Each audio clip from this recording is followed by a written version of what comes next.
Bom dia a todas e a todos. É um enorme prazer. A gente está começando aqui hoje o terceiro dia dessa série de seminários desenvolvida pelo IBDT no contexto do NUPEM. Essa, como vocês já sabem, é uma iniciativa da aluna mestranda Adriana Brito, e ela está aqui para organizar e desenvolver esse projeto com a gente. Nós temos aqui 5 temas que estão sendo desenvolvidos ao longo da semana, e hoje é o terceiro deles. No primeiro dia, a gente tratou dos dois lados da renda, receitas e despesas no cost sharing. O foco ali principal foi esse contrato que hoje é tão importante e vem sendo atenção recebendo especial atenção da Receita Federal. No segundo dia, ontem, a gente falou do compartilhamento de custos e a diferença dele com o conceito de serviços.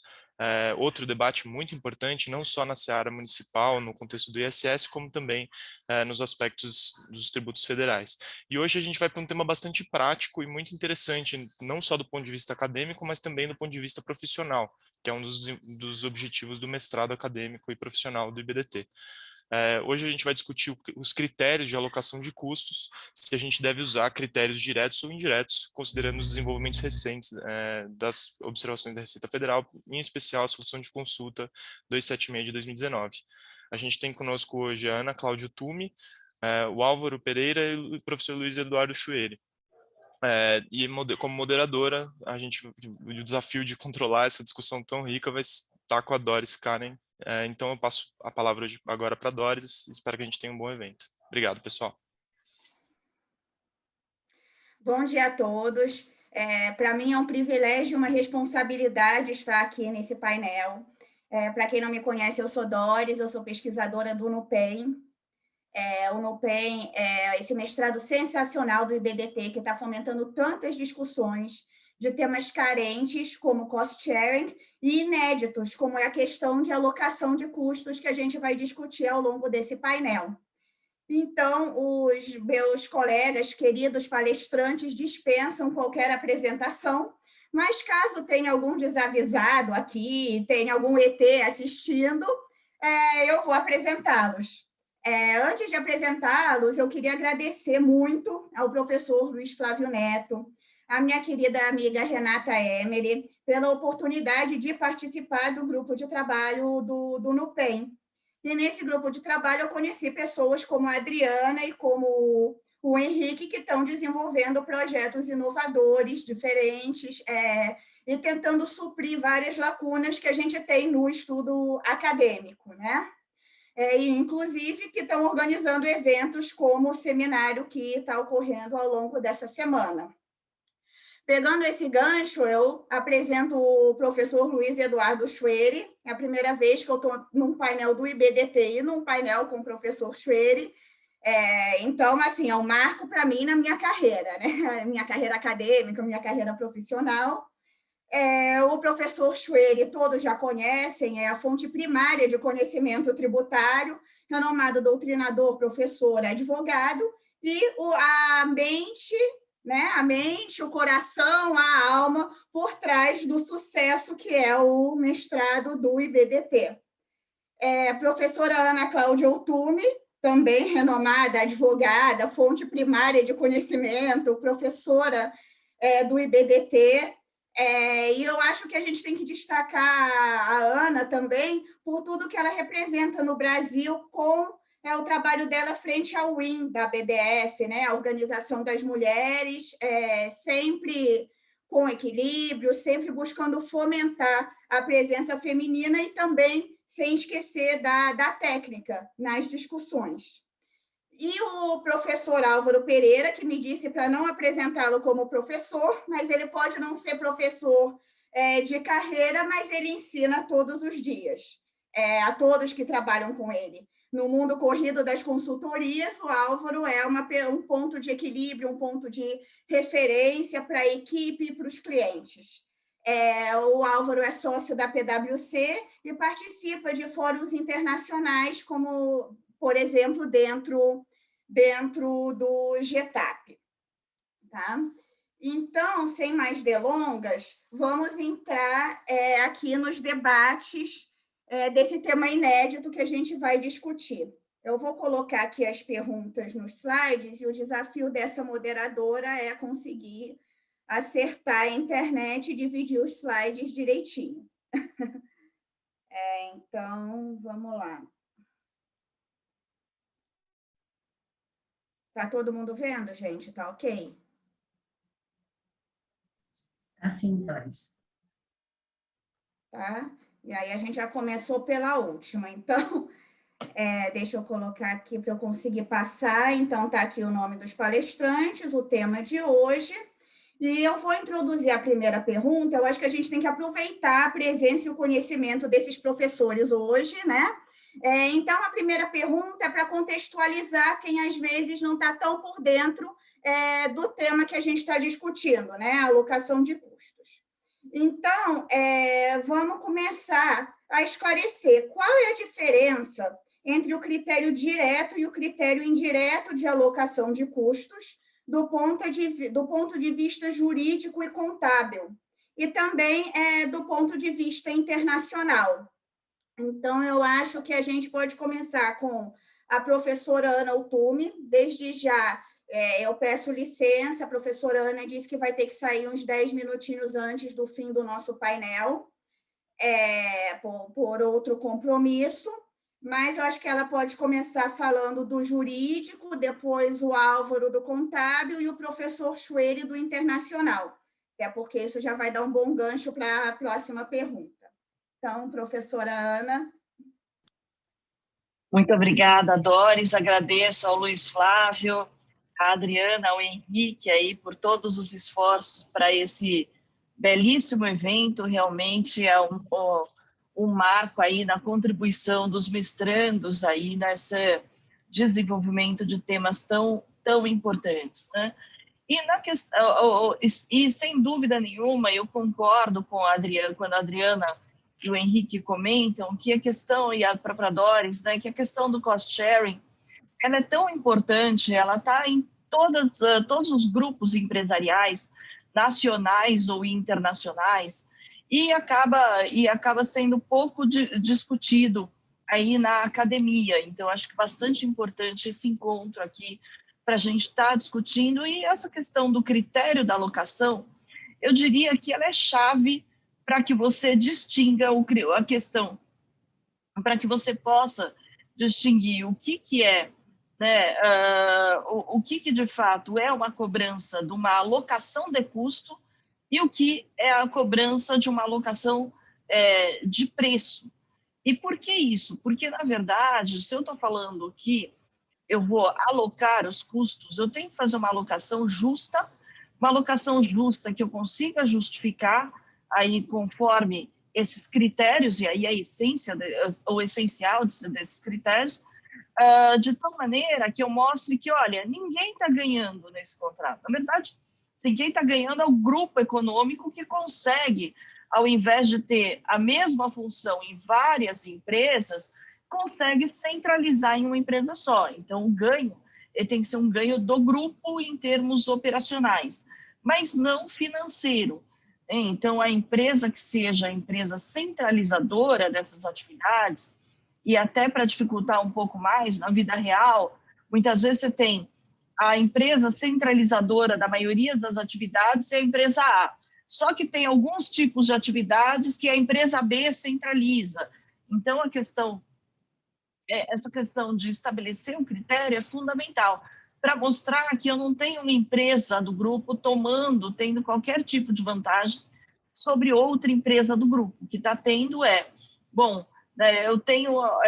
eu tenho custos aqui de 1 milhão. Como é que eu vou repartir esse custo de 1 milhão de tal maneira que ninguém saia, do ponto de vista financeiro, aí, né, pagando mais ou pagando menos do que aquilo que efetivamente utilizou.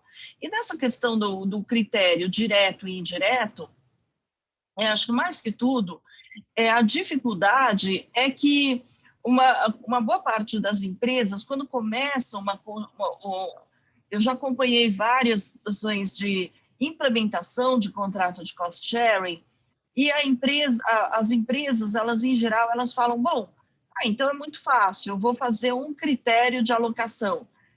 número de funcionários, vou alocar com base no valor do faturamento, vou fazer alocação pelo número de clientes, né, pelo número de notas fiscais emitidas.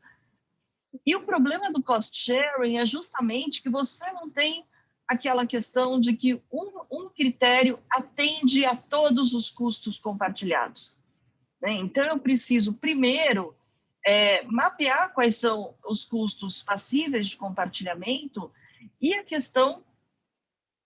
tentar buscar, na medida do possível, a alocação, um critério que seja o mais direto para aquele tipo de atividade.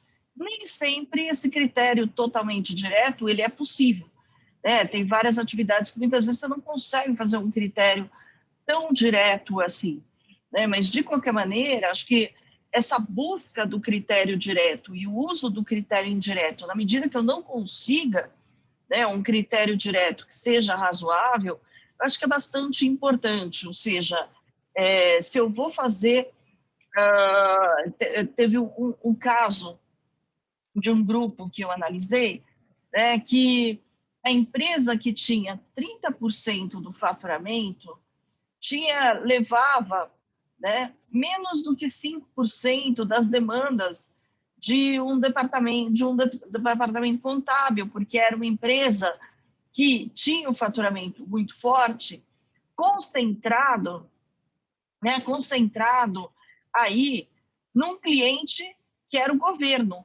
Então, a demanda que ela tinha aí de trabalho, de apoio, era menor do que outra empresa que tinha 10% do faturamento, mas tinha a operação direta ao consumidor, né? Então, muitas vezes você tem essa diferenciação. Então, eu vejo como é o ideal ter um critério direto, eu entendo que é o ideal, mas é o possível. E aí entram os critérios indiretos justamente para acomodar situações em que você não consegue ter a alocação direta. E essa questão da alocação direta, né, ou, na verdade, a implementação de um cost sharing nas empresas, ela requer aí uma análise muito, muito forte dos fluxos também, né? Quais são os fluxos de atividade? Quais são as atividades que cada setor que eu possa compartilhar os custos, quais são as atividades que eles desenvolvem? Então, é um trabalho bastante complexo. A identificação de critérios, né, mais do que vamos usar só o critério direto ou só o critério indireto, acho que a identificação dos critérios, o que é ponto fundamental é eu justificar, ou seja, buscar um ideal, né? E para usar um critério indireto, mostrar que, olha, o ideal eu não consigo utilizar. Seja por muitas vezes a gente tem situações, né, que, bom, eu tenho dependendo do tipo de atividade, eu tenho uma imprevisibilidade, né? Eu posso ter aí situações as mais diversas. Então, acho que nessa questão de critério, primeiro, eu considero que o critério, a de alocação, é o coração aí do contrato de cost sharing. Segundo, critérios diretos e indiretos. O que eu vejo é que as empresas acabam tendo que conviver com os dois, né?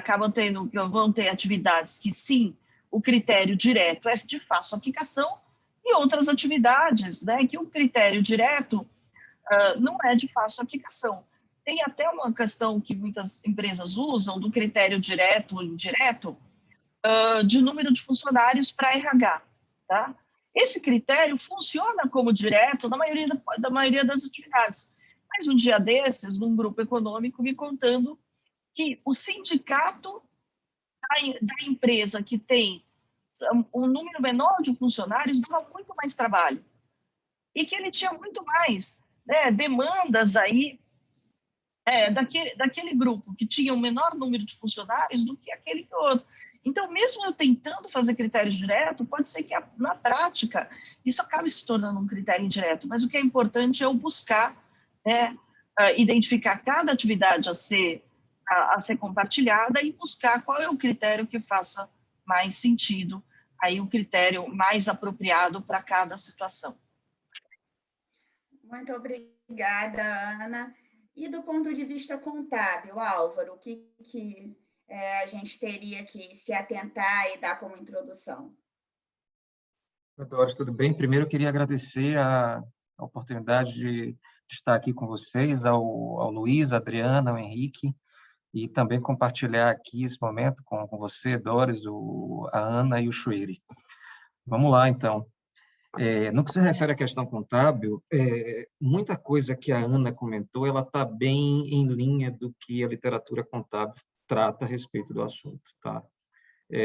Custo direto, por excelência, é algo onde você consegue, o leitor da informação contábil, que inclusive o fisco é um dos leitores da informação contábil, onde se obtém maior fidedignidade da informação, tá?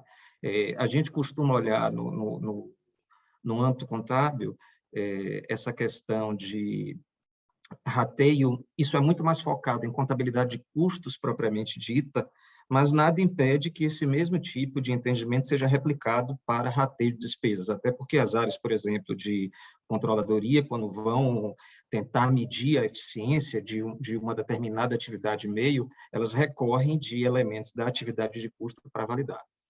E o que dá para perceber bastante é que, muito em linha com o que a Ana comentou, primeiro, os dois critérios eles convivem, porque nem sempre é possível, do ponto de vista pragmático, adotar o critério direto, mas percebe-se também de forma clara que o critério direto, ele, por excelência, seria o critério mais adequado, e o critério indireto, ele tem natureza mais residual. Aquilo que você não consegue com clareza determinar de forma objetiva, você socorre de critérios indiretos para poder avançar.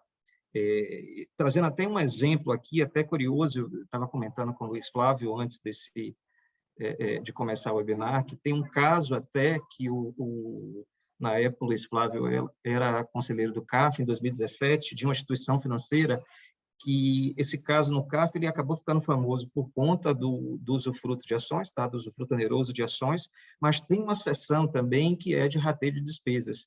E o curioso é que o próprio fiscal, quando ele lavrou auto de infração para glosar a despesa, ele não teve, pelo menos o que é relatado aqui é que o contribuinte não apresentou a documentação comprobatória, etc., para comprovar o custo direto, que na ausência de custo direto, o próprio fiscal glosou parte da despesa, considerando um dos critérios indiretos que, por natureza, ele tende a ser o critério mais, digamos assim, não necessariamente é o mais adequado diante das circunstâncias, mas eu diria que é o default, que é receita, tá? Então, curioso, até eu não lembro, Luiz Flávio, se você chegou a votar exatamente contra ou a favor desse item, mas até porque, como eu comentei, o foco muito maior foi no usufruto de ações. Mas é curioso que até assim, a gente viu uma situação de uma grande instituição financeira brasileira em que o próprio fiscal agiu dessa forma. Outros dois exemplos também que eu queria trazer, como o custeio direto ele é, de certa forma, legitimado pela legislação tributária, são as seguintes situações que eu anotei aqui. Quando você tem, por exemplo, vai estipular valor mínimo tributável para fins de IPI. Em determinadas situações, estabelecimentos interdependentes, quando você não tem nenhum comparativo para fins de praça, etc., de preço, você utiliza o custo de produção. E parcela expressiva do custo de produção é composta por custos diretos. Tá? Esse é um detalhe. Outro, não menos importante, os outros dois falam de créditos de PIS e COFINS.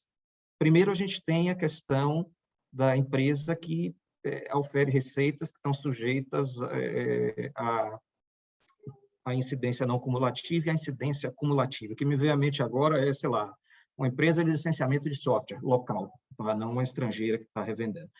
Uma empresa de licenciamento de software local que, eventualmente, venda hardware também, por hipótese, tá? Algum gadget. A receita de venda de periféricos ela é não cumulativa. A receita de venda de software, de licenciamento de software, ela é cumulativa. Então, a apropriação de créditos de PIS e COFINS, ela sempre tem uma questão relacionada à apropriação direta. E, por fim, como todo mundo deve estar bem a par, existe a questão também da manutenção de créditos de PIS e COFINS num contexto de uma exportação de bens ou de serviços, tá? em que tem uma previsão expressa no sentido de que você pode apropriar créditos decorrentes de bens e serviços aplicados no item exportado, ou seja, tentando encurtar uma longa história, sim, a contabilidade privilegia o custo direto, porque é o elemento mais fidedigno para a informação contábil, incluindo o próprio fisco, que é um importante usuário da informação contábil. Existem casos práticos como esse, do qual o Luiz Flávio foi conselheiro no CARF, em que o próprio fiscal lavrou autoinfração, considerando o critério indireto como algo residual, e também esses dados aqui, nos quais, para efeitos de PIS, COFINS e IPI, em que se privilegia o custo direto. Mas, repito, e muito em linha com a Ana, critério direto nem sempre é possível de ser aplicado, tá? De modo que, geralmente, quando a gente está lidando com uma situação de rateio de despesas, a gente convive com critérios diretos e critérios indiretos. Muito obrigada, Álvaro. E professor Schwery, por favor. Muito obrigado.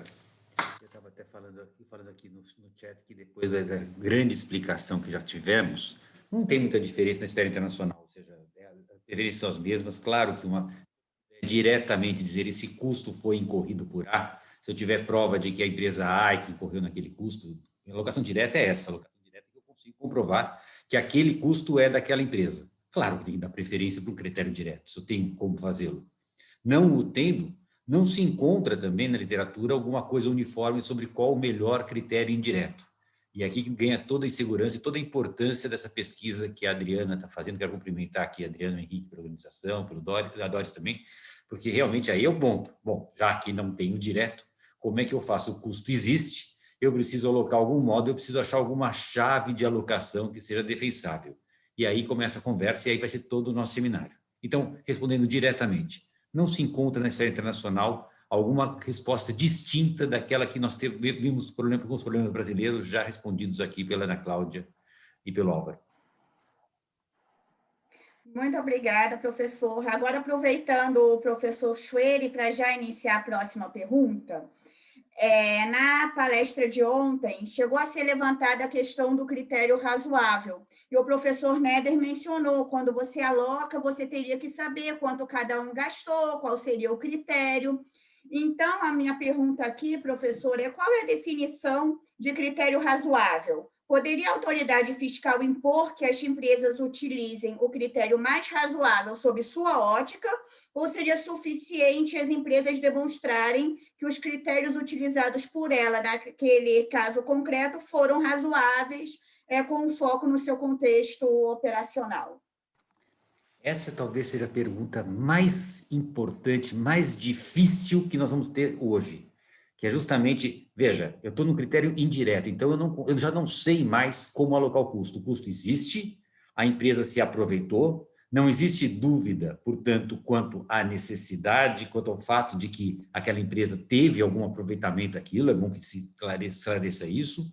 Então, sem dúvida, o custo, a atividade existe, mas várias empresas do grupo se aproveitaram, e é claro, eu preciso alocar corretamente, porque se eu fizer uma alocação maior, pode ser que a minha empresa esteja, na verdade, lançando como despesa alguma coisa que é de outra empresa do grupo. Então, eu tenho que saber qual é a minha despesa, qual é a minha participação. E aí aparecem essas chaves de alocação, que é o que foi chamado aqui critério razoável. E cada empresa tem a sua chave de alocação, seu critério razoável, que faz a alocação, não é a empresa, o grupo faz essa alocação. E que também não é uniforme para todas as despesas. O que a gente verifica é que conforme o tipo de gasto, conforme o tipo de custo, a chave de alocação pode ser distinta. Exemplo clássico se eu falar em folha de pagamento, é bem mais razoável eu considerar o número de empregados que eu considerar, por exemplo, o faturamento da empresa. Não tem sentido, ou seja, é claro que é mais razoável a folha de pagamentos. Então, se você me perguntar, existem critérios mais razoáveis e menos razoáveis? Sim, existem. Eu estou lhe dando um exemplo como esses, ou seja, se o Álvaro dizia que a gente parte, o default é o faturamento, em seguida a gente diz, sim, é o default, mas não significa que esse é o mais razoável. Significa que eu vou buscar o mais razoável. Mas daí a pergunta fica mais complicada. E se eu tiver dois critérios razoáveis, como saber qual dos dois critérios razoáveis é mais adequado? Qual é o ônus, o ônus de prova e qual é o ônus da fiscalização. O ônus do contribuinte é dizer o meu critério é razoável, ou seja, ele tem que defender a razoabilidade do seu critério, porque ele tem que demonstrar o seu custo e como ele teve aquele custo. Agora, a pergunta é, o fisco deve dizer o seu critério não é razoável, ou ele deve dizer o seu critério é razoável, mas haveria um critério ainda mais razoável? E isso não tem uma resposta direta, eu vou dizer, eu penso que o ônus do fisco deve ser o seu critério não é razoável, ou seja, deve mostrar a falta de razoabilidade, a falta de pertinência do critério adotado pelo contribuinte. Mas o contribuinte tem, sim, penso eu, uma liberdade, uma possibilidade de escolher um dos vários critérios razoáveis, desde que, agora vem outro ponto, desde que haja constância, desde que seja feita por todas as empresas do grupo e que seja feita constantemente no tempo, ou seja, essa é a prática contábil do grupo. Eu não encontrarei dois grupos com idênticos critérios. Então, eu penso que se o grupo adota um critério razoável, ele deve ser mantido. Mas aí eu avanço, Doris. Se essa é a minha resposta, em princípio, é no sentido de que prevalece o critério razoável do contribuinte, cabendo ao fisco dizer que é irrazoável, eu vou fazer uma exceção. Eu vou fazer uma diferença. Se o fisco expressamente, por meio de uma instrução normativa, concretiza a norma, concretiza o 311, para dizer qual seria um critério razoável para um tipo de despesa, agora o contribuinte tem um problema. Porque já que eu tenho uma margem como essas, não seria ilegal a escolha pela administração de um dos critérios razoáveis.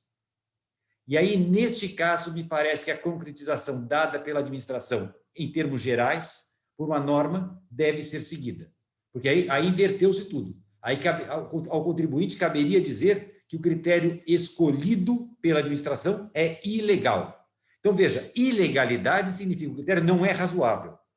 Agora, eu estou dentro da legalidade se eu escolho um dos critérios razoáveis. Então, respondendo direto, havendo uma prévia escolha pela administração, essa prévia escolha deve ser obedecida, salvo se essa escolha for ilegal.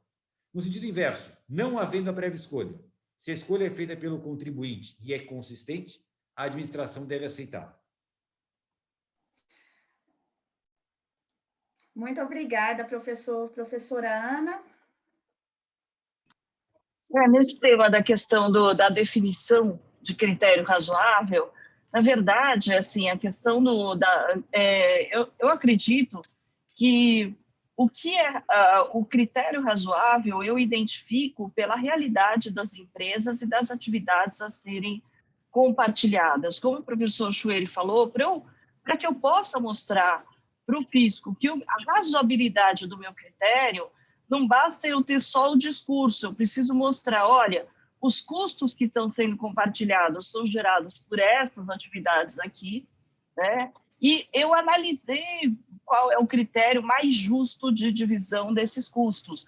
Ou seja, é o que eu falei na primeira parte, você ter análise aí de fluxos, ter análise de quais as funções. E um ponto também importante que eu vejo, né, é o seguinte, muitas vezes, na pressa do dia a dia, as empresas acabam criando manuais lindos e maravilhosos para fazer o programa de cost sharing, mas no dia a dia não necessariamente aplicam. Um dia desses, né, eu estava discutindo com uma empresa que todo mês ela aplica o mesmo critério para uma determinada atividade, sendo que eles têm uma atividade sazonal. Ou seja, vão ter meses que certas atividades são muito mais demandadas. Então, a hora que você simplesmente aplica uma linha reta para todo ano, ainda que o teu critério inicial tenha sido razoável, pode ser que você perca a razoabilidade no meio do caminho. Então, eu diria que a questão do cost sharing é uma vigilância constante das empresas. E outra coisa, uma série de atividades que talvez não fossem tão importantes se tornaram vital agora, por exemplo, em época de pandemia. né? Ou seja, então, também essa questão das variações nas atividades das empresas precisam ser capturadas. Por quê? Porque eu posso ter tido uma parte da empresa que tem que continuar indo todo santo dia, nada mudou apesar da pandemia. Outra parte da empresa que vai precisar de muito mais suporte de TI, porque começou a trabalhar de casa, porque trabalha de casa, dá problema toda hora, dá muito mais problema no computador, etc. Ou seja, se a análise do critério razoável, ela é constante, ela é permanente. Eu não posso fazer uma análise do critério razoável quando eu crio o programa, né, e pegar essa análise e achar que a partir daí eu posso aplicar uniformemente ao longo de 10 anos aí de compartilhamento de custos. Não, eu preciso analisar sempre. Então, na verdade, o critério razoável, ao meu ver, é aquele critério que você consegue sustentar, né, perante terceiros, que é o critério mais justo que você conseguiu para aquele tipo de gasto. E essa questão desses critérios é importante a permanente vigilância, porque as atividades empresariais vão mudando ao longo dos tempos, seja por evolução das tecnologias, seja por necessidade de mercado, seja por situações circunstanciais como a pandemia, e eu não posso ficar como um critério estático, né, congelado no dia em que eu criei o programa de cost sharing. Exatamente, né? A gente tem que levar em consideração a realidade, o que está acontecendo e está constantemente avaliando. Álvaro? Eu vou pegar carona no comentário da Ana, que eu recentemente participei de uma implementação de cost sharing, foi local, inclusive, onde o primeiro item, naturalmente, Ana, foi a TI, suporte de TI, porque esse tipo de coisa aumentou absurdamente. E não se iluda, compras, porque o volume de compras que foram feitas recentemente para poder, pelo menos no último ano, para poder se adequar inclusive escritórios, uma série de acessórios, até na infraestrutura dos prédios comerciais, etc., na época em que as pessoas ainda podiam, de algum modo, ir aos escritórios, isso está sendo visto. E um detalhe importante também que eu queria trazer aqui, já que bastante coisa já foi falada por você, Ana, e pelo Schroeder. Eu sempre brinco dizendo que ignorância é uma bênção, né? E eu estava procurando alguma jurisprudência a respeito dessa coisa da razoabilidade do critério. Não é que eu me deparei com um caso de uma empresa de tecnologia e infraestrutura asiática, tá? Que está aqui no Brasil. Foi um cost sharing local, inclusive, não foi cost sharing internacional, mas o curioso é que foi lavrado o auto de infração e o CARF manteve, isso daí não chegou na Câmara Superior de Recursos Fiscais, tá? E não foi você, tá, Luiz Flávio, o conselheiro à época, tá? Você está tranquilo. Mas o fato é que ele chegou até a questionar se o critério de rateio era razoável e objetivo. Tá? Ele citou um exemplo, inclusive, de que é jurídico, financeiro, contabilidade. Às vezes, uma atividade que tem uma menor receita pode demandar mais. Então, isso é algo super preocupante, porque o Schroeder mencionou super bem da questão que você eleger um critério, por exemplo, receita, eventualmente, talvez não seja o critério mais adequado diante das circunstâncias, mas você não vai dizer que é ilegal. Tá? Óbvio aqui também que o fiscal ele não foi na linha de ilegalidade, não foi, pelo menos o que está relatado aqui no acórdão, ninguém mencionou algum vício de legalidade ou algo parecido, mas ele explora justamente o conceito de razoabilidade. Me parece ser uma decisão isolada, mas realmente preocupa quando a gente vê esse tipo de coisa, porque, do ponto de vista pragmático, cada vez mais, agora falando um pouco mais de cost sharing internacional, é terrível, porque você quer fazer um determinado grupo econômico, quer implementar o cost sharing internacional, já tem uma série de entraves para incluir o Brasil nisso, porque eu me lembro da Amanda ter falado no webinar de ontem, de que pode ser que lá fora, enfim, você consiga cobrar alguma margem num contrato de cost sharing, aqui no Brasil você já não pode, e ainda tem a dificuldade de remeter esse valor, né? Que, por vezes, os bancos que estão fechando o câmbio, não, do ponto de vista prático, existe um entrave grande em remeter sem que haja o comprovante do pagamento do imposto de renda. Então, do ponto de vista pragmático e também tomando emprestado um comentário do Luiz Flávio Neto ontem, de que um grande drama aqui no Brasil é justamente o contencioso. Então, as empresas acabam adotando, por incrível que pareça, tentam, na medida do possível, pelo menos nos projetos que eu tenho participado, tentar buscar um critério de rateio que, se não está, o que seria indireto, porque o que, óbvio, se é indireto é porque não dá para colocar diretamente, isso é óbvio, não adianta apostar nisso, mas, assim, o indireto que seja mais razoável diante das circunstâncias. E os fatos e circunstâncias, eles mudam também em função de, enfim, da dinâmica empresarial. Então, isso é algo que eu queria reforçar essa questão dessa jurisprudência aqui do CARF que me assustou, tá, a respeito desse tema. Mas eu posso provocar o Álvaro com uma questão? Porque o Álvaro disse que a receita é sempre razoável. Isso eu fiquei preocupado, Álvaro, porque se você combinar o que eu falei com o que você falou, chegaremos a uma conclusão que não me parece adequada, de dizer que uma empresa, por segurança, se ela adotar a receita, porque é um critério razoável, o fisco não pode contestar. Eu não chego a tanto. Engraçado, eu tenho para mim que não necessariamente a receita vai ser razoável. Então, eu queria só enfrentar isso, porque o Álvaro... Entendeu a minha pergunta, Álvaro? Se uma empresa diz, olha, eu não quero ter trabalho, eu vou adotar a receita no tempo. Afinal de contas, o professor Álvaro disse que é sempre razoável. Eu vou lhe fazer a pergunta, é sempre razoável a receita? Essa é a minha pergunta. Não, sempre razoável não é, até porque você tem que olhar o caso concreto. Eu diria que, como eu já comentei, que a receita é default, até porque, como eu já comentei na pergunta anterior, em questões de PIS e COFINS, por exemplo, a própria Receita elege um critério que é receita, tá? Quando eu falo receita, com perdão da redundância, a Receita Federal elege um critério que é a receita. Tem também precedente desse caso aqui, que a Ana acabou de postar aqui no chat, que foi o caso no qual o Luiz Flávio foi conselheiro, em que a Receita arbitrou o método indireto, considerando a receita líquida ou receita bruta como vetor, mas eu concordo com você, Chueire, de que talvez ele seja o critério mais fácil. Eu diria que, assim, é aquele critério preguiçoso, em que você quer rodar o cost share e precisa implementar alguma coisa que não há tempo para isso. Acho que a Ana chegou a comentar desse tipo de coisa, de tentar implementar, etc.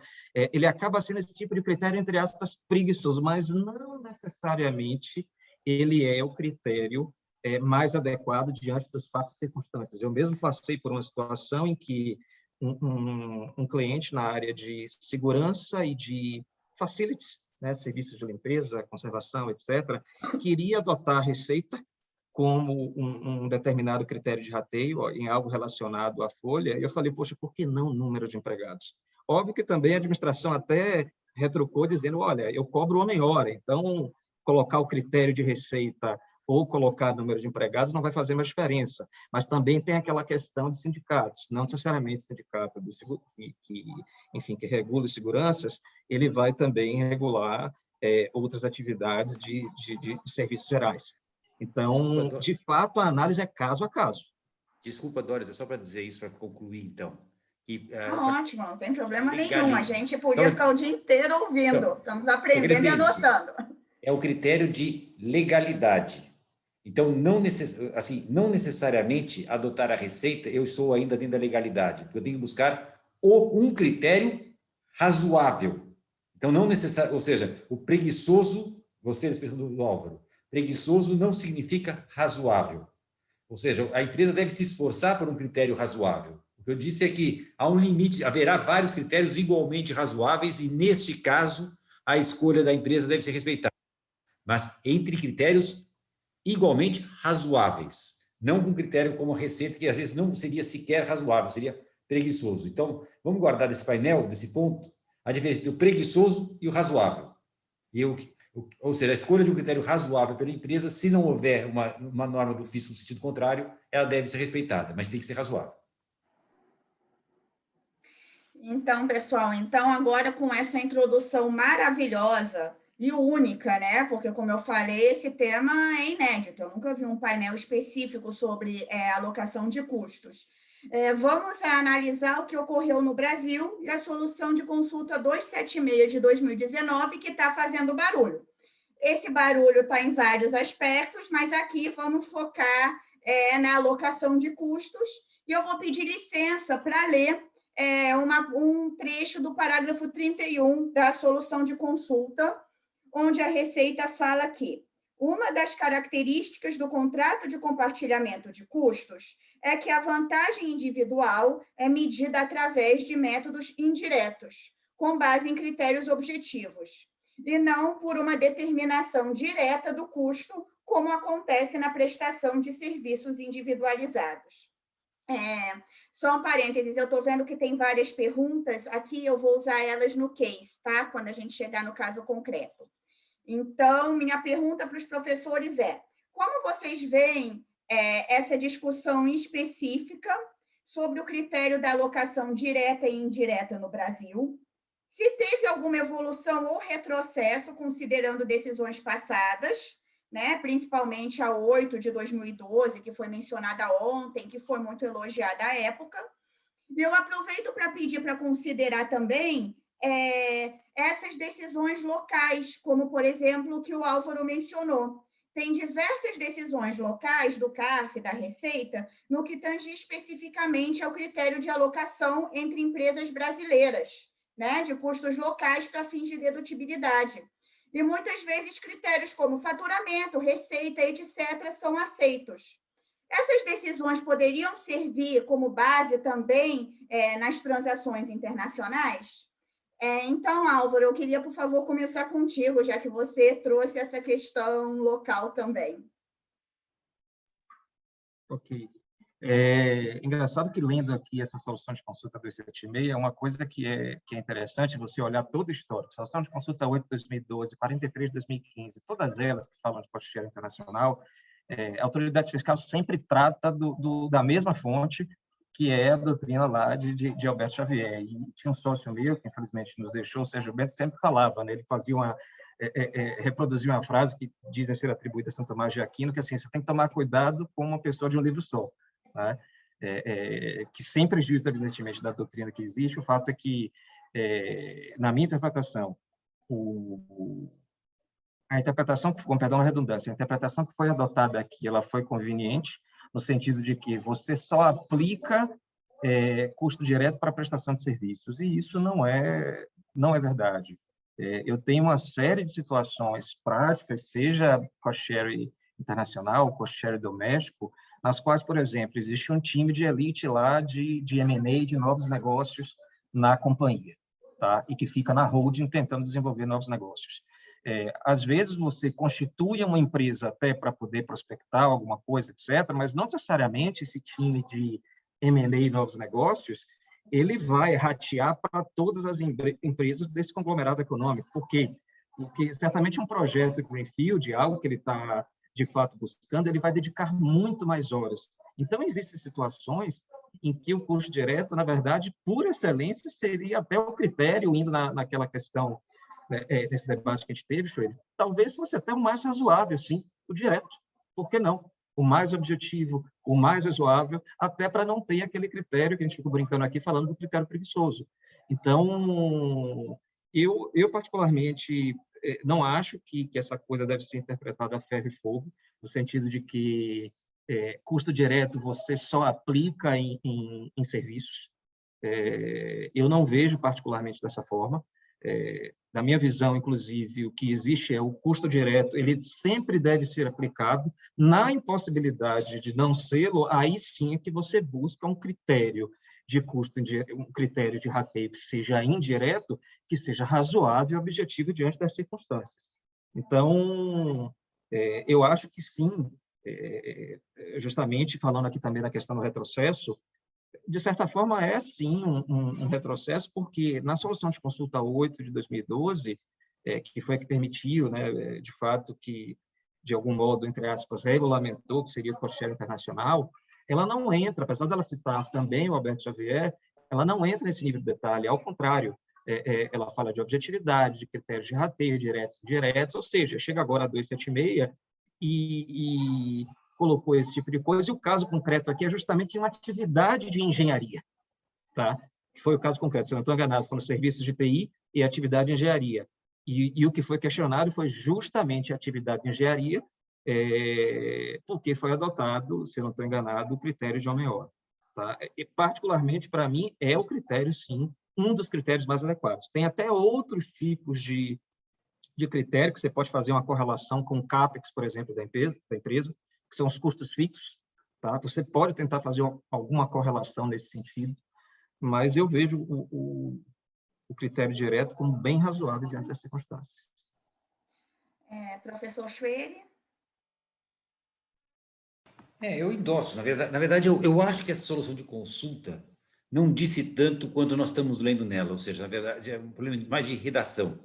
Que é claro que se eu tenho um custo, se eu tenho uma alocação direta, se eu sei qual foi o custo incorrido por uma empresa e posso determinar o custo, eu não preciso de critério de rateio, não cabe, aliás, cogitar, a palavra rateio é mal uma empregada.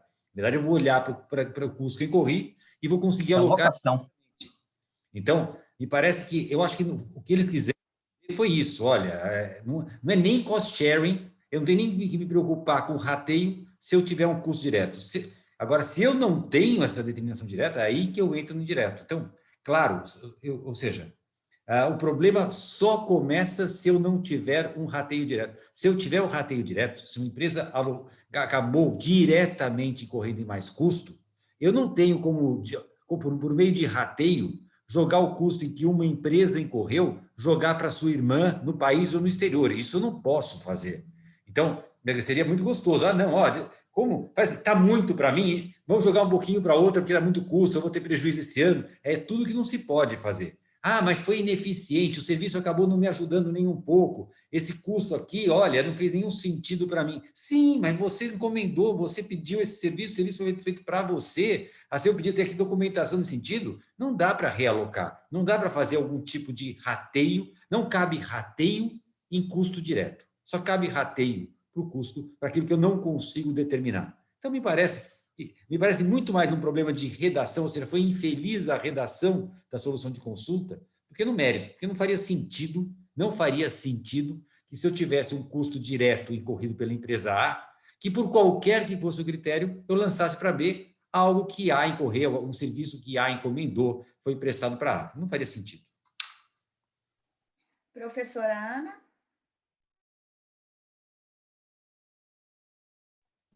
Desculpa, esqueci de abrir. Eu concordo com o professor Schwery, que aqui eu tenho um problema também da questão acho que primeiro a questão do empurrar uma despesa, quando não necessariamente aquela despesa agrega valor para outra entidade do grupo, né? E segundo, essa questão também da redação, que acaba dando um pouco de confusão. É interessante até que ele fala que a medida através de métodos, a vantagem individual é medida através de métodos indiretos, dando a entender que o critério de alocação teria que ser um critério aí indireto, e a confusão toda é que ele aloca custos diretos, né, por um método de verificação do benefício indireto, ou seja, porque uma empresa, a matriz está gastando com engenharia, todo mundo se beneficia indiretamente. Então, mas de qualquer maneira, acho que um ponto fundamental da consulta, e é aí que eu iria muito mais nessa confusão do artigo 31, do parágrafo 31, de falar de método indireto, custo direto, etc., etc., está muito mais no parágrafo 35, porque ele fala exatamente que não há o benefício para a entidade do grupo, né, quanto aqueles gastos da matriz. Ora, simplesmente porque a matriz gastou e quer dividir o custo com alguém, não justifica, né, isso está dentro de um contrato de rateio, que o contrato de rateio são atividades comuns que beneficiam a todos, cujos custos são compartilhados, né? E aqui eu não tenho algo que beneficia diretamente. Então, eu focaria essa solução de consulta muito mais na análise que foi feita, né, de quanto aquilo que está sendo compartilhado, aquele custo que está sendo compartilhado, ele, de fato, gera benefício para quem está tendo que arcar com um pedaço da despesa. Se quem está tendo que arcar com um pedaço da despesa não tem benefício, seguramente eu não estou diante aí de um contrato aí de compartilhamento aí dos custos nos moldes do que a gente está discutindo. E aí, por quê? Né, no parágrafo 36 da solução de consulta, a conclusão é que aquilo seria uma prestação de serviços, teria a natureza de prestação de serviços e não exatamente uma natureza de compartilhamento de custos. Muito obrigada, Ana. Então, a gente já discutiu aqui a questão 4, que a gente ia falar sobre o uso das decisões locais para os cases internacionais. E eu vou lançar a pergunta 5 para os professores levarem em consideração ao discutir o caso concreto que nós vamos abordar agora. E essa pergunta 5 é a colinha, é a pergunta do bilhão para a gente aproveitar o coaching e a mentoria deles, que estão tanto no âmbito acadêmico quanto no profissional, nacional e internacional, né? Então, a insegurança jurídica, a gente sabe, é sempre levantada como um ponto quando a gente trata de assuntos tributários no Brasil. No caso específico do contrato de compartilhamento de custos, no relatório sobre a legislação de preços de transferência, feita pela OCDE e pela Receita Federal do Brasil, a falta de legislação clara e as inconsistências nessas decisões administrativas que a gente vem analisando resultam na insegurança jurídica, né? E ainda mais eles apontam que isso é um campo aberto, obviamente, para os litígios. Então, o que a gente quer saber é como os professores veem essa questão e quais orientações vocês dariam para os profissionais que sofrem todo dia, os que sofrem cobrança dos clientes, os que sofrem cobrança dos chefes no exterior, que querem saber que loucura é essa, né? Que a gente passa, que não tem critério. Antes dos professores responderem isso, eu vou, sem mais delongas, passar para o caso concreto, os aspectos do caso concreto que influenciam o nosso painel e as perguntas que a gente está recebendo, eu vou direcionando aos palestrantes, que eu acho que as perguntas estão bem direcionadas, tá? Então, nós temos aqui um caso prático. O caso prático ele foi abordado nos demais painéis, então eu vou pedir licença para não descrever todas as transações, tá? A gente faz um slide específico que trata das transações do nosso painel. Esse slide aqui, que eu espero que todos estejam vendo, é o caso completo. Trata de uma empresa do ramo da tecnologia, cuja atividade principal consiste no desenvolvimento e fornecimento do SaaS, Software as a Service, para os seus clientes ao redor do mundo. Ela tem uma subsidiária no Brasil, uma subsidiária na Colômbia, e tem aí um rateio de custos com essas subsidiárias, e a subsidiária brasileira também tem um rateio local com as suas filhas, né, no Brasil. Então, as transações que importam para a gente são a roxinha e a verdinha, destacadas aqui. Então, a gente vê o quê? Que, do ponto de vista internacional, tem um rateio no desenvolvimento de software, a gente está no quadro roxo, tá, gente? Com critério de receita estimada, tem o suporte de marketing e vendas num critério de receita líquida de vendas e controladoria, cujo critério é o número de funcionários, tá? E lógico que nem todos os custos incorridos pela gringa, né, pela empresa finlandesa, são repassados pela brasileira. E do ponto de vista local, eu vou pedir para os professores abordarem na fala deles o internacional e o local, para a gente não ficar circulando e aproveitar também a presença da Ana. localmente, a empresa brasileira cobra de suas subsidiárias auxílio, né, com questões jurídicas e tributárias, pelo critério do timesheet, compras para o grupo localmente, com critério de número de ordens de compra, e assistência técnica de software, com critério de número de solicitações.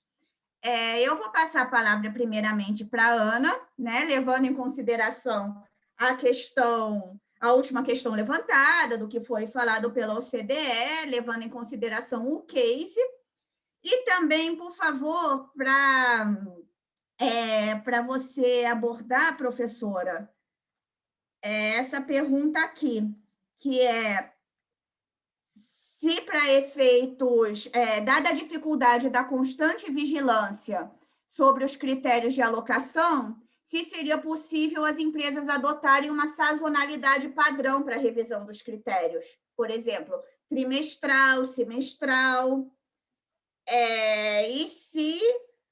e mais se a gente centralizar a prestação de serviços diversos com fornecedores em um determinado país, e esse fornecedor faturar para uma empresa do grupo econômico deste país, e ela ratear as despesas para as demais, se a gente teria alguma dificuldade na identificação de serviços, reembolso de despesas, etc., sendo que essa foi até uma questão abordada ontem, né? Também, pelo que eu lembro. E se a revisão, e mais uma da revisão, professora Ana, se a revisão constante do critério não pode levar a Receita Federal a questionar a sua razoabilidade. Então, eu vou passar aqui para a professora Ana fazer a exposição dela. É interessante ver aqui no caso, né, que cada um dos critérios que estão sendo propostos, seja em relação ao cost sharing internacional, do desenvolvimento de software, suporte, marketing, vendas, controladoria, pode ou não pode ser razoável a depender da situação fática, do que efetivamente acontece. Eu nunca gosto de critérios de receita. Eu considero que critério de receita é o que o professor Chueri chamou de critério preguiçoso. Ou seja, o critério de receita, muitas vezes, era um critério aí que é genérico demais e não captura as nuances das atividades aí, das empresas. Você pode ter uma empresa, como eu dei o exemplo, né, com cliente cativo, né, que tem uma receita boa, com uma receita grande, e outra atividade com uma receita menor, mas com um cliente consumidor que certamente gera muito mais demandas. Então, ou seja, o critério de faturamento de receita, para mim, tem que ser o último dos critérios se realmente não houver outra maneira de se mensurar. E isso funciona na questão do exemplo, na parte de suporte de marketing e vendas, a questão do critério de receita líquida, como um critério, será que é razoável? De repente, eu estou falando de um mercado que é muito mais competitivo, que eu preciso de um marketing mais agressivo, menos agressivo, um mercado maduro, um mercado em que eu sou um entrante, tem muita diferença. E na questão do serviço de IT, eu questionaria a inclusão do desenvolvimento de software. Em que medida isso não seria atividade fim do grupo e não atividade meio? Então, claro, coisas a se analisar aí na realidade específica. Se for um software de controle interno, né, se for um software utilizado internamente, mas também se for um software que faça parte da minha prestação de serviço, aí eu estou falando de atividades aí de front office e não de back office. E aí eu considero que não deveria entrar nesse compartilhamento de custos, mas sim uma questão de desenvolvimento de serviços. E na questão da controladoria, né, o número de funcionários também seria um critério, para mim, a meu ver, um critério indireto e genérico demais, né? E nos critérios locais, né, tanto pode, questão de no jurídico, homem-hora, para mim é um bom critério, porque, na verdade, mostra quanto que as pessoas tiveram que se dedicar naquele determinado período, né, às atividades de cada uma das entidades. Ordens de compra é um bom critério? Ele pode ser direto ou indireto. Por quê? Porque pode ser que um tipo de fornecimento gere muitas ordens de compras picadas, né, mas uma única negociação para várias ordens de compra. E outra situação, que pode ser uma única ordem de compra, pode ter demandado do grupo de compras, né, uma dedicação aí de meses de negociação com fornecedores. Então, também são critérios. Por isso que eu costumo dizer que nessa questão do cost sharing, né, o diabo mora nos detalhes, e nos detalhes de entender as nuances.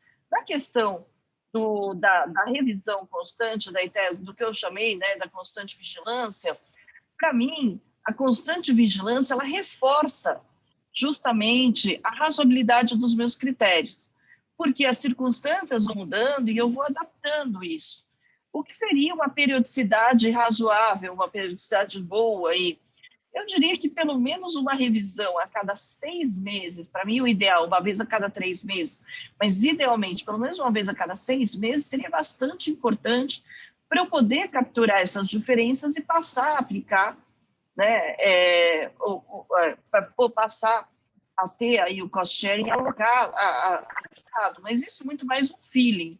Claro, no mundo ideal, óbvio que isso deveria ser analisado mês a mês. No dia a dia, pode ser que não seja possível, mas pelo menos eu ter aí uma revisão semestral, eu entendo que seria aí bastante importante para manter a razoabilidade, né? Justamente para manter a razoabilidade. Eu acredito que essa vigilância quanto aos critérios é justamente para o contrário, para poder, não é que eu vou mostrar para a Receita que, olha, eu não tenho certeza dos meus critérios, não. É justamente porque são critérios, né, de constatação em que a razoabilidade se constata não pelo juridiquês do contrato, né, mas pela aplicação prática no dia a dia. E por isso que, por mais que no momento em que eu assinei aquele contrato, né, eu tenho critérios absolutamente razoáveis, isso vai mudando ao longo dos anos. Tanto é que uma das sugestões que a gente faz nos contratos de cost sharing é que os critérios de alocação estejam em anexos de contrato, de tal maneira que sejam anexos que você consiga atualizar aí facilmente, sem ter que mudar aí o coração, vamos dizer, a parte fundamental, o contrato principal, o contrato mãe, você tem um contrato guarda-chuva e os anexos sendo aí ajustados na medida das mudanças empresariais que têm sido cada vez mais rápidas e constantes. Muito obrigada, professora Ana. Queria desde já agradecer a sua presença aqui no painel, abrilhantando as discussões e trazendo toda a sua experiência prática e acadêmica para a gente. A professora Ana talvez tenha que se ausentar um pouquinho mais cedo, então por isso que eu quis começar logo o case com ela e já registrar todos os nossos agradecimentos e admiração também pela pessoa e profissional. Eu que agradeço aí a oportunidade e a consideração. Obrigada. Então, passando agora para o Álvaro. Álvaro, tem e também, professora Ana, por dar esses métodos da gente navegar na insegurança, né? No final, a gente não pode impedir os negócios. A nossa função, eu acho que é tentar viabilizar, né, um bom ambiente de negócios no Brasil, usando o que a gente tem, né? Então, obrigada por isso. Álvaro, tem uma pergunta aqui que eu vou pedir para você, por favor, também levar em consideração, que é a seguinte: para efeitos do cost sharing, independe se estamos tratando de custos ou despesas? E aí tem mais uma, aqui para o professor Schwery.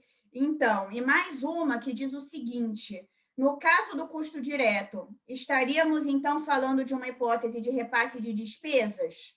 Nessa hipótese, o custo é repassado justamente porque quem deve suportá-lo é outra entidade. e decorre de alguma outra relação jurídica, por exemplo, uma relação entre empresas consorciadas, e não se confunde com rateio de despesas de fato. Seria isso? Então, não sei se a dúvida ficou clara, mas seria um ponto aqui para você levar em consideração essa questão de custo, despesa aqui na sua exposição. Ok. Vamos lá, Doris. Acho que alguém fez a pergunta justamente do rateio de custos ou despesas, né? Do ponto de vista pragmático, a forma que eu vejo é que, eu, na verdade, vejo isso como rateio de gastos. Até porque não necessariamente esse gasto que foi incorrido, ele pode ser alocado a custo, pode ser alocado a despesa, e aí muda somente a geografia contábil no DRE, mas também há situações, e aí eu já, pegando carona aqui justamente no caso prático, que eu vejo desenvolvimento de software. Há situações em que você sequer vai alocar o resultado, você vai alocar um ativo em informação. Quando você está em atividades de engenharia, isso é muito comum, você está desenvolvendo algum projeto, às vezes aquilo vai incorporar o custo do ativo fixo, e lá no futuro, quando esse bem estiver pronto e que ele for efetivamente utilizado, é que essa alocação incorporada ao custo de aquisição do ativo, que ele vai ser levado ao resultado contábil e, consequentemente, ao resultado tributável. Então, essa, inclusive, é a forma que eu vejo aqui o desenvolvimento de software desse exemplo. Me parece até, eu não vejo de todo desarrazoado a receita estimada, porque aqui não é, eu até entendo que a empresa lá fora, de fato, ela tem como atividade fim esse tipo de coisa, mas ele está desenvolvendo um software que vai ser vendido em todas as jurisdições. Eu vejo isso, na verdade, como ele está gestando um produto, tá? Ele não necessariamente está vendendo.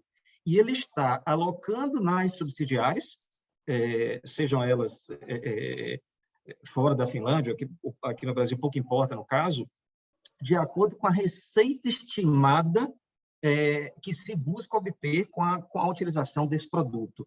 Então, nesse caso aqui, quando eu leio receita estimada, não me parece, sobretudo quando você está, por exemplo, trabalhando com propriedade intelectual, tá? Algo relacionado enfim, nesse novo mundo digital, etc. Você constrói uma tecnologia e o mercado brasileiro, espera-se que o mercado brasileiro tenha 10% do market share global. Você aloca esse tipo de gasto aqui. Digo mais, dificilmente esse tipo de coisa vai ser alocado em conta de resultado, não vai ser nem custo, nem despesa. Ele vai ser algum ativo em formação, possivelmente. Então, esse critério de receita estimada eu vejo como relativamente razoável. Agora, eu nem trato isso como cost sharing propriamente dito, eu vejo isso como cost contribution agreement, que tem mais uma natureza de contribuição de capital propriamente do que de rateio de custo ou despesas. Tá? Na questão do suporte de marketing e vendas, justamente nessa linha de que, poxa, a receita líquida pode ser algo preguiçoso, etc., eu tive experiência prática onde a gente conseguiu construir um cenário que a receita incremental com essa atividade de marketing, de vendas, que era objeto do rateio. Quer dizer, quem mais você tem, nesse caso era um time lá em UK que fazia todo esse suporte de marketing e vendas. Se a unidade brasileira, comparada com as outras unidades mundo afora, teve uma receita incremental maior, a maior parte desse gasto vai ser alocado ao Brasil. Então, foi receita, mas seria uma receita incremental. Estou aqui tentando compartilhar aquilo que pelo menos, a minha experiência prática.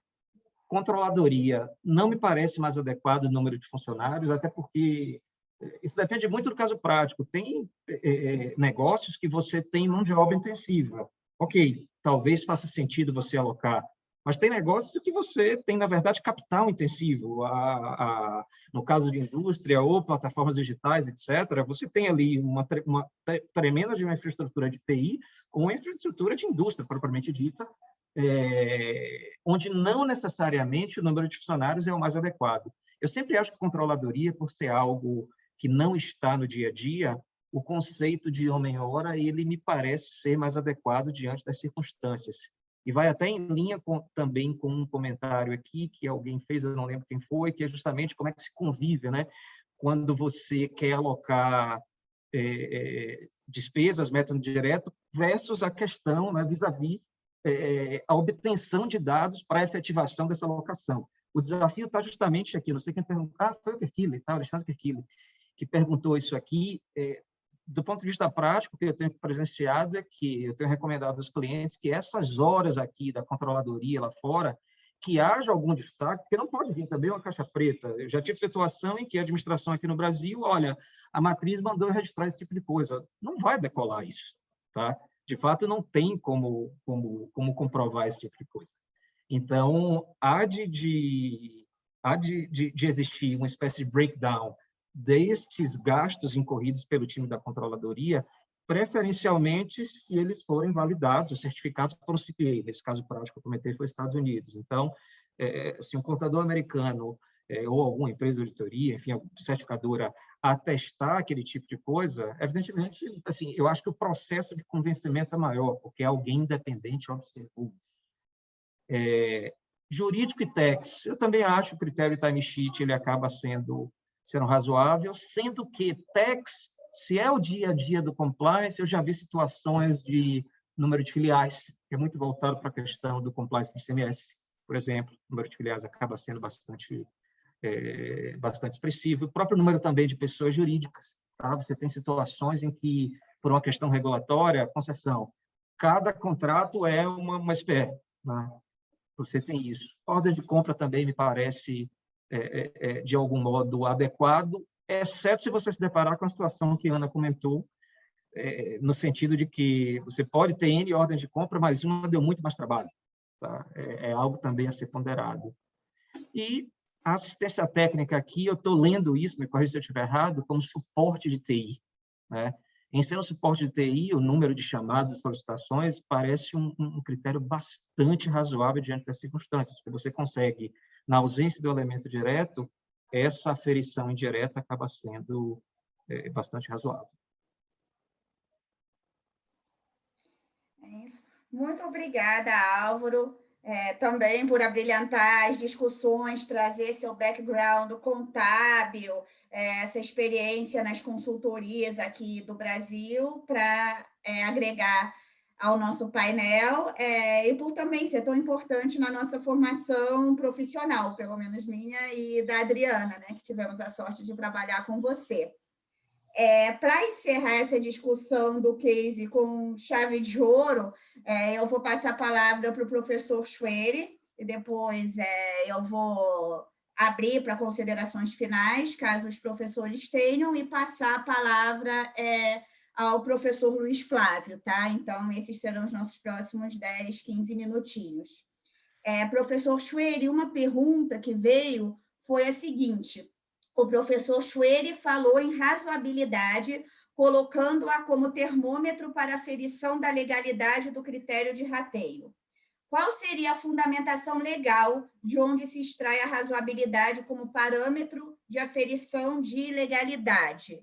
Então, entrando mais perguntas, gente, então tem essa para o professor Schwery, tem mais uma de internacional, professor, que é a seguinte: se é legítimo desenvolver o Cost Sharing Agreement, CSA, com a aplicação dos critérios de Cost Contribution Agreement, CCA, da OCDE, para situações de empresas sediadas no Brasil, ou só em caso de CSA entre empresa-mãe com sede no exterior. Na primeira hipótese, que seria o CSA com aplicação dos critérios de CCA, somente se aceitaria o CCA na modalidade de serviços? E tem mais duas perguntas aqui. Se seria possível afirmar que um critério razoável seria aquele que levasse a um valor de custo-despesa que se aproximasse daquele que seria incorrido pela empresa caso não houvesse rateio, né? Que teria sido assumido diretamente, né? Se isso facilitaria a identificação como um critério razoável. e se uma mudança de critérios durante o ano, né, poderia disparar alguma fiscalização, algum questionamento, né?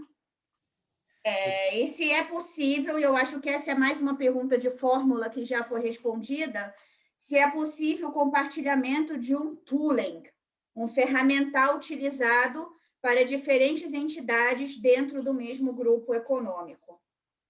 São muitas perguntas, gente, elas Tem 2 horas para chegando. responder, né? Não é isso? Você me deu 2 horas, é isso? Só para esclarecer. Isso. A gente estende, vê se o Luiz Flávio libera aí para o resto Só para do entender o que está dia. esperando, porque, obviamente, tem muitas perguntas aqui, eu vou tentar... Tem muitas perguntas, aí a gente vai... Nada impede que você, Doris, controlando Qualquer aqui... outra pergunta, eu acho que dá para encaminhar para a Adriana, para o Luiz Flávio, enfim, para até fomentar mais painéis e mais debates aqui.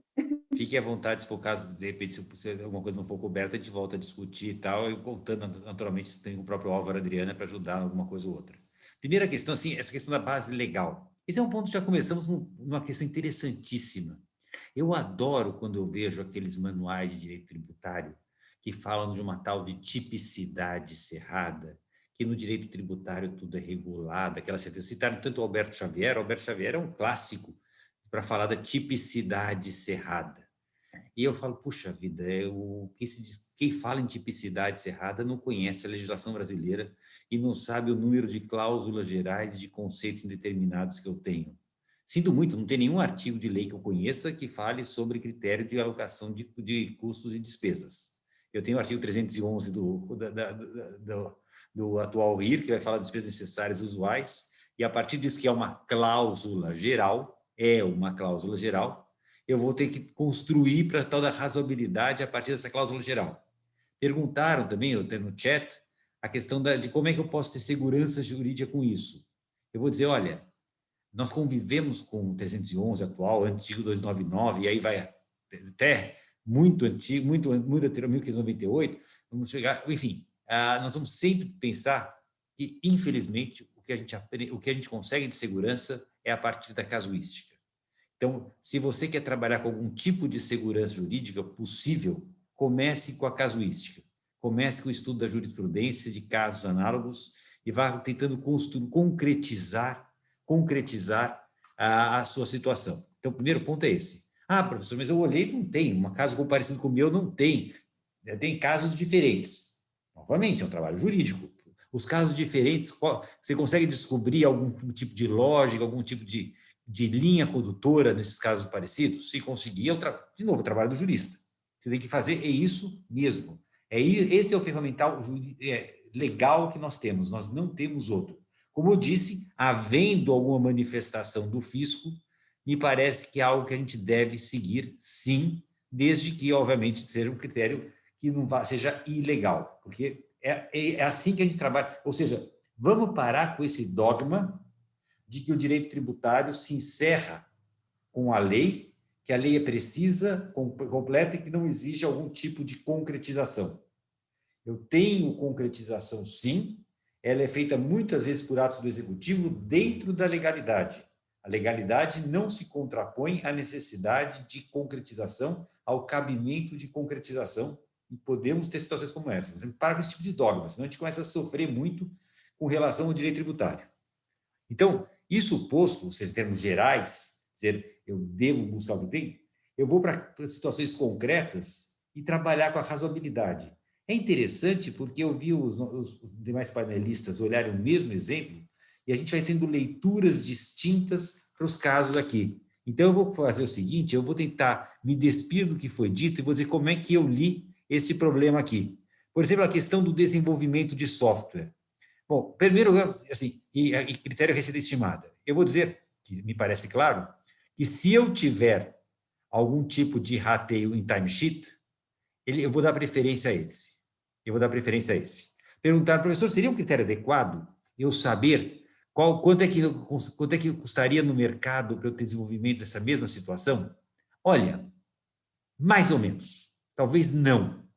Porque quando eu tenho um software desenvolvido para um grupo, eu tenho algum tipo de economia decorrente de sinergias que eu não teria se eu contratasse com um terceiro independente? Esse é um tema muito interessante, aliás, é um dos grandes limites quando a gente fala em preço de transferência. Preço de transferência a gente põe como padrão o arm's length, como se o arm's length, aquilo que terceiros contratariam, fosse em si a grande fórmula para eu descobrir o que é adequado.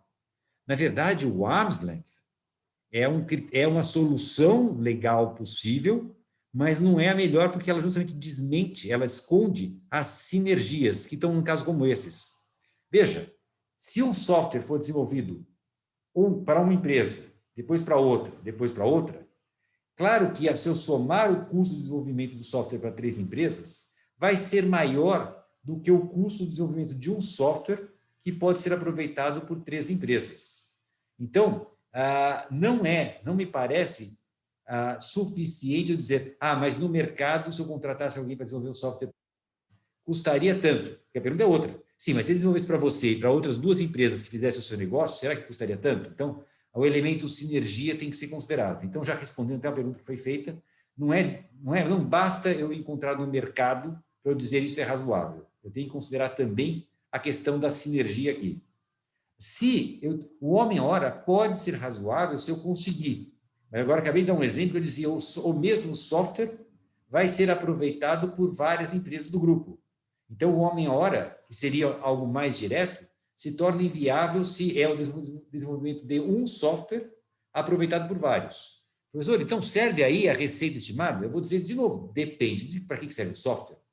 O software vai contribuir com vendas? Ou o software vai contribuir com folha de pagamento? Ou o software vai contribuir com logística? Conforme a função do software, eu posso ter um critério diferente, eu não posso usar o mesmo critério. Não me parece adequado, por exemplo, se o software for desenvolvido para racionalizar a folha de pagamento, não me parece receita mais adequado. Me parece adequado eu considerar o número de empregados e não a receita, porque o software serve para uma questão de pessoal e não para a questão de venda. Não, mas, professor, o software é voltado a vendas. Opa, se é voltado a vendas, vamos tomar as vendas como um bom critério.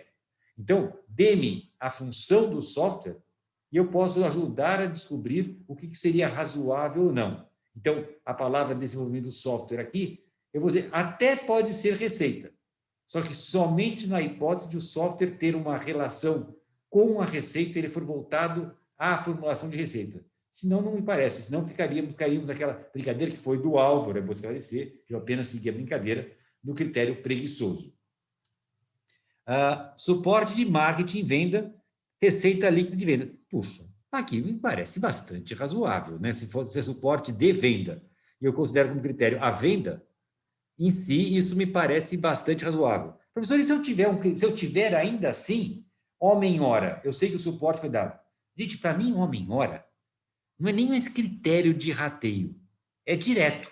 Ou seja, se eu tenho que aquela pessoa prestou o serviço para aquele lá, eu não estou rateando no sentido de cost sharing. Eu estou apenas alocando a despesa que você incorreu. Então, se eu tenho o homem-hora, quantos homens-hora foram gastos para você e só para você, não estamos mais nem em cost sharing. Voltamos àquela questão da interpretação do parecer normativo. O problema que eu tenho é quando eu não sou capaz de dizer se aquela pessoa trabalhou para você ou se ela trabalhou para todo o grupo e você acaba sendo beneficiado junto porque foi uma medida voltada ao grupo, que aí tem um problema. E aí não cabe o homem-hora mais. Aí me parece que o critério de venda é bastante razoável. Controladoria, número de funcionários. Olha, é um critério, mas não necessariamente o melhor critério. Porque se eu sou uma empresa que tenha muito peso na folha de pagamentos, me parece a controladoria e número de funcionários faz sentido. Ou seja, se eu sou mais trabalho intensivo. Agora, se eu sou uma empresa que, por exemplo, tem muito mais com relação à parte de comércio, etc., será que o número de empregados é o mais relevante? Ou será que pode ser mais relevante para a controladoria o controle de compras, por exemplo? Porque, às vezes as compras, ali, ou seja, eu não tenho uma informação direta da controladoria do que ela faz. A empresa de TI, no caso concreto aqui, então a empresa de TI normalmente ela é bastante trabalho intensivo, ou seja, eu tenho muitas pessoas trabalhando. Aí me parece que o número de funcionários pode ser um critério razoável para a controladoria, porque está buscando exatamente o core do business. Então, eu aceitaria esse critério em princípio. Entrando na parte interna, jurídico e tax. Tax não é nem despesa, não sei porque está aqui. Tax é sempre investimento, você sabe disso, né? Tax é a parte positiva de uma empresa. Mas, enfim, jurídico e tax. Critério timesheet. Voltando, se eu tiver o timesheet, claro que ele tem que ser adotado. Mas, como eu disse, o timesheet implica que eu consiga identificar que o jurídico trabalhou para aquela unidade e não para outra naquele momento. O meu problema de rateio é quando eu não consigo identificar que foi para uma unidade. Ou seja, eu começo com o timesheet para identificar o que eu vou permitir chamar alocação direta. Só que vai ter situações que eu não consigo fazer direto. Por exemplo, planejamento tributário do grupo. O planejamento tributário do grupo, que implicará eu olhar o todo, que até uma unidade vai acabar pagando mais porque outra paga menos, porque afinal de contas uma tem prejuízo e coisa parecida, eu já não consigo mais falar em timesheet. Aqui não me parece um critério adequado o timesheet. Aqui eu tenderia, nessa circunstância, desculpe-me, a caminhar para o critério preguiçoso. Ou seja, aí eu iria provavelmente para a receita de cada empresa como um modo de medir o porte da empresa, o peso da empresa. E não necessariamente esse. Agora, se eu puder alocar...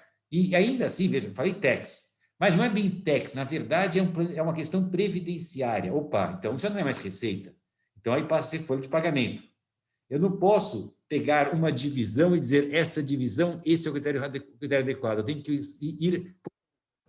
Eu consigo identificar uma beneficiária? Timesheet. Não consigo ir para o grupo? Vamos olhar direitinho. Qual é o tipo de atividade? É tax. Mas é tax voltado a uma questão mais de tributação do lucro ou é um tax voltado mais, como dizia, a previdenciário? São situações diferentes. Se é previdenciário, folha de pagamento. Se é por questão de lucro, etc., vamos usar aí o critério preguiçoso. Compras. Número de ordens de compra. Olha, isso é uma questão interessante, porque eu ia falar, em princípio, valores, mas realmente, assim, a cada ordem de compra dá um certo trabalho a mais. Me parece que seria bastante razoável o número de ordens de compra. E a assistência técnica de software, número de solicitações. Aí eu volto. Se eu tiver a solicitação, será que eu não consigo o timesheet? Não consigo um critério direto? Agora, não tenho esse número, não tenho isso. Eu não consigo mais identificar. Aí me parece número de solicitações para pegar aquelas despesas gerais. Isso que é complicado, porque a assistência técnica que eu não vou conseguir identificar só por número de solicitações, eu tenho dificuldade em enxergar isso. Que eu acho que ou eu vou para o timesheet mesmo, ou eu não consigo achar número de solicitações como um critério adequado, porque não quer dizer mais nada, não é mais direto, seria algo que eu não consigo identificar para A ou para B. Doris, aqui eu fui diretamente nos casos, agora tenta me lembrar um pouquinho do que você perguntou, do que nós tivemos de tempo aí. Não temos tempo, eu paro aqui. Obrigado, gente. Não, olha só, nós somos um orgulho de painel, são 9h56, fechamos o case, mas eu vou pedir para o professor Luiz Flávio, para a Adriana, mais uns 10 minutinhos, porque a gente até recebeu mais algumas perguntas, Doris, se for possível. Eu não posso ficar depois das 10. Eu não posso ficar depois das 10, também tenho compromisso. Então, gente, professor Schwery, vamos aproveitar os últimos 3 minutinhos, então, sobre a questão do uso de critérios do CCA para o CSA com base na OCDE, são mais as questões internacionais. Eu acho que essa é uma boa pergunta para você responder nesses últimos 5 minutinhos, e aí vieram 2 perguntas sobre auditoria, que eu até passei para o Álvaro. Se antes do fechamento a gente tiver tempo, eu passo para o Álvaro responder, se não, a Adriana e o Luiz Flávio organizam outro seminário.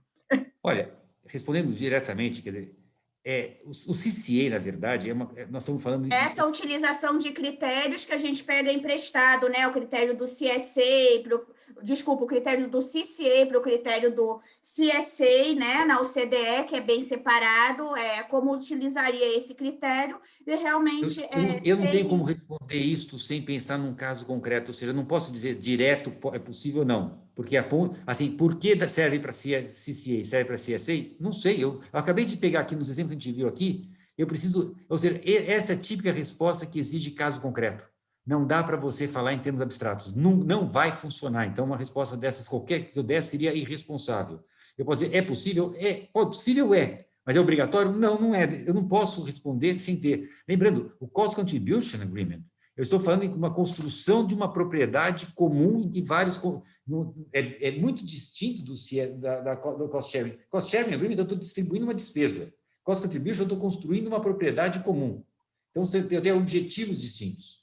Posso usar critérios semelhantes? Talvez faça sentido, porque, na verdade, a pergunta, no fundo, do Cost Contribution, né? Quanto daquela propriedade vai ser quanto eu vou ter daquela propriedade no final, porque quando eu faço uma Cost Contribution, eu me torno dono daquele bem. E eu vou explorar aquele bem, e a partir dali, o que o grupo vier a utilizar daquele bem, eu levo um percentual disso. Então, tem toda uma outra preocupação no Cost Contribution. Eu acho que confundir Cost Contribution com Cost Sharing é em si um erro. Então, porque eles têm objetivos diferentes, têm consequências distintas. Agora, algum critério defensável para um e para outro pode ser? Pode ser porque o critério é razoável diante do gasto, não por ser Cost Contribution ou Cost Sharing. Muito obrigada, professora. Então, voltando ao que foi dito ao longo do painel, a gente tem que ver os casos concretos, tem que ver a realidade de cada empresa, né? E, professor Schwerin, 1 minuto, que são 9h59, a Renata pediu para dar uma olhada numa pergunta dela, e ela diz que, no exemplo apresentado, os serviços jurídicos são compartilhados entre as diversas empresas do grupo. O departamento jurídico presta serviços a todas com base no timesheet, mas o que acontece se a atividade é de caráter individual? Pode falar em compartilhamento de custos? Deveria diferenciar. Se é individual, não é nem compartilhamento de custos. Voltamos àquele parecer normativo, não é compartilhamento. Se é individual, é uma mera alocação de despesa, mas não é compartilhamento. O cost sharing é o problema que eu tenho quando o jurídico para todo o grupo, eu preciso... Ela foi boa para o grupo. Lembra que eu falava há pouco de sinergia? Esse é o caso de... Vamos dizer que o jurídico desenvolve uma minuta que vai ser utilizada em todos os contratos de mútuo do grupo. Então, o que eu gasto para desenvolver a minuta de contrato de mútuo, que vai ser usado em todos os casos, eu preciso alocar o tempo... Aí eu preciso alocar, porque vai haver vários mútuos. Imagina que eu tenha... Pronto, um grande contrato de conta corrente.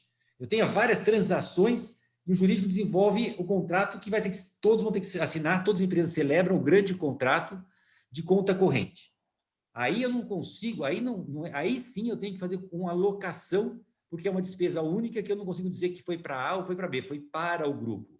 Só cabe cost sharing se foi para o grupo. Se foi individual para A ou para B, não cabe falar em cost sharing. Eu vou alocar, sim, conforme que A ou B teve. Eu acho que essa é a pergunta que ela está fazendo, espero ter respondido. Muito obrigada, professor. Então, agora são 10 horas em ponto. Obrigada, professor, por todas as suas contribuições aqui para o Brasil, né? Local e internacional, nessa área tributária que a gente viu é tão desafiadora. E, de novo, por me permitir estar aqui. Teve uma pergunta aqui do Tuling, eu acho que a professora Ana respondeu, a gente tem que ver essa realidade, né? E Adriana, Luiz Flávio, eu posso passar para o Álvaro, só fazer umas considerações finais dele, responder essa questão de auditoria em 5 minutinhos, que eu achei bem interessante também, e eu passo a palavra depois ao professor Luiz Flávio para o encerramento. De novo, obrigada. Para não ser mal educado, agradeço muito mais uma vez o convite e até logo a todos, viu? Obrigado, gente. Obrigado pela intermediação, Doris, e parabéns, Adriana, pela organização, Henrique também, e Luiz Flávio. Tchau, tchau. Tchau, tchau. Então, Álvaro... Vamos lá. Eu nem vou ler a pergunta, gente. Eu dei um print e mandei para o Álvaro. Isso, pois é. O que acontece? A primeira pergunta é a respeito da auditoria independente, tá?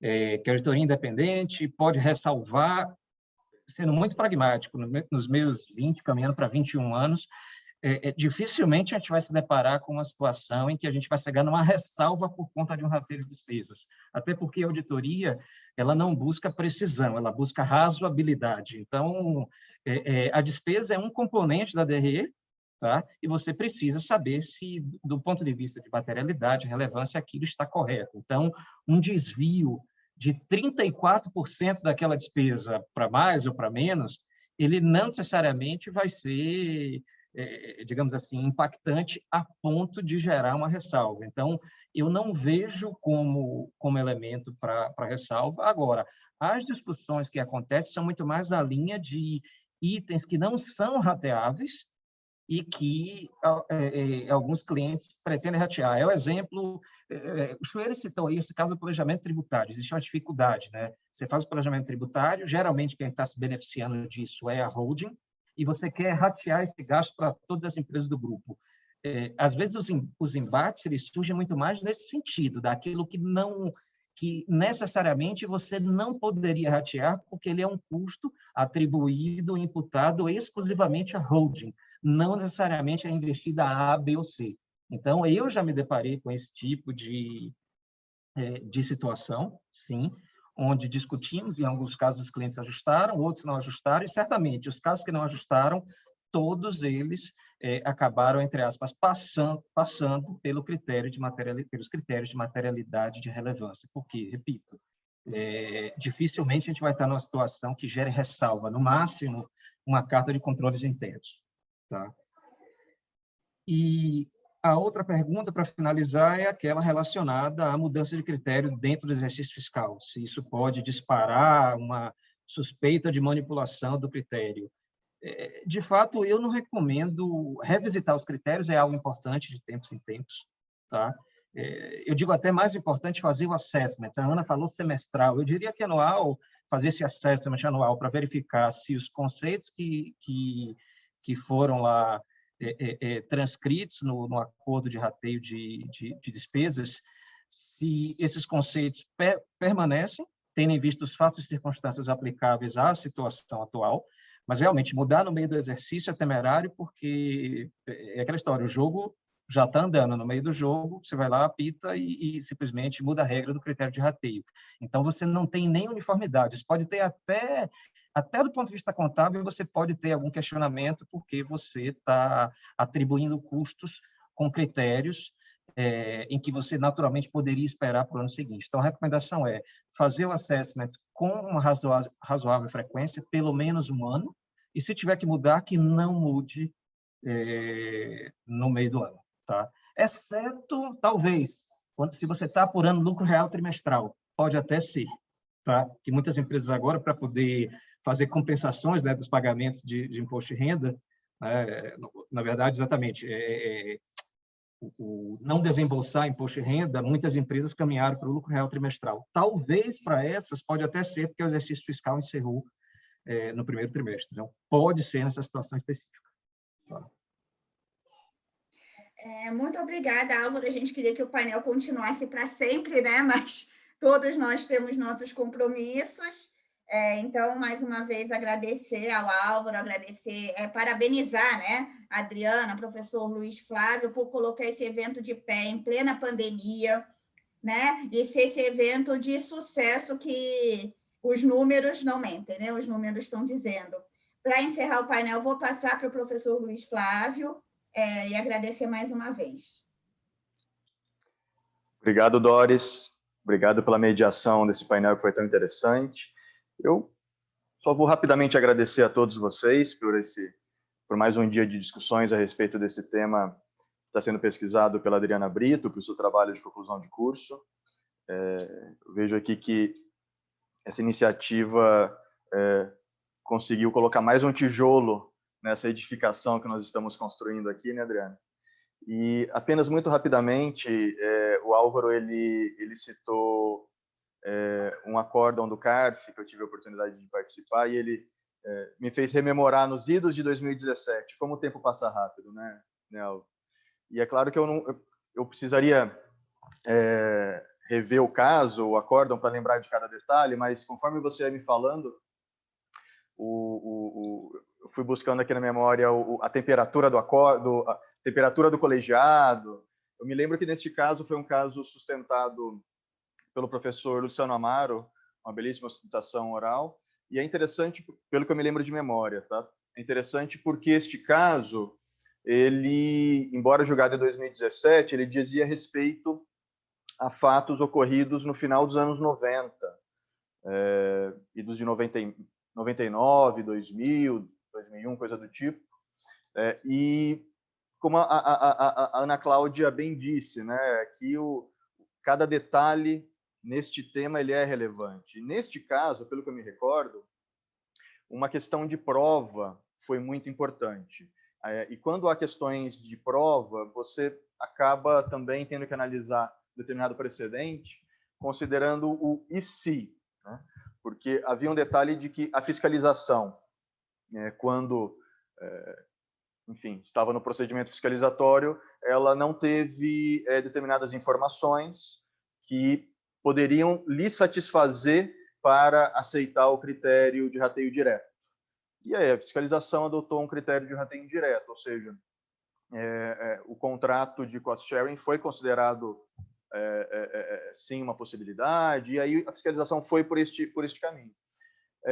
Na Câmara Superior nós chegamos a julgar inclusive a admissibilidade de provas apresentadas após a impugnação administrativa, porque aí surgiu aquele detalhe de que pelo que eu me recordo, levou a turma ordinária inclusive a falar, poxa, mas essas provas apresentadas pelo contribuinte durante a defesa me satisfazem para que eu considere que o critério de rateio direto era possível. E aí você ficava, inclusive, com aquela dúvida se a fiscalização tivesse acessado aquelas informações, se haveria autuação ou não, né?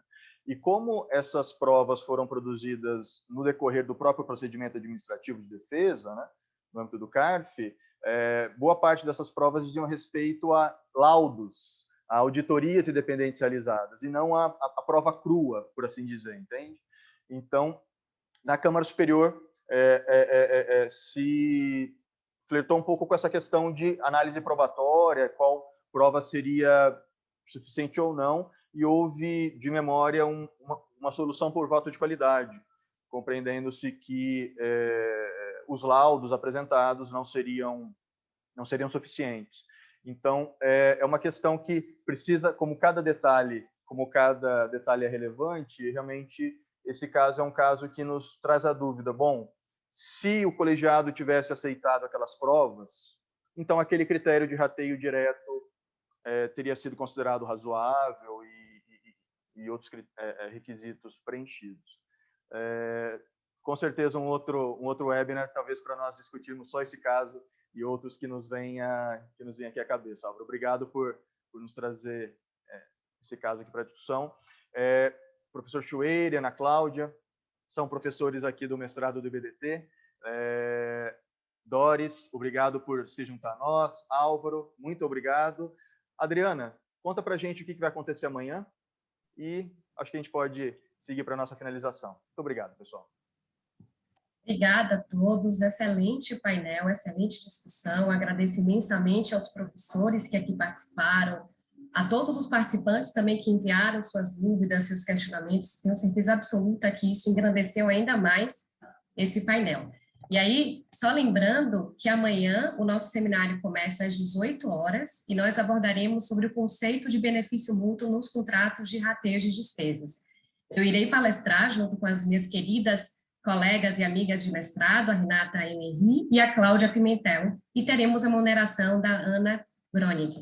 Espero todos vocês lá, será um excelente painel, a gente tem discutido muito sobre benefício mútuo, e é isso, obrigada a todos, obrigada Doris por excelente moderação sua, foi muito bom ter participado com todos vocês, um ótimo dia, tchau, tchau, obrigada a todos.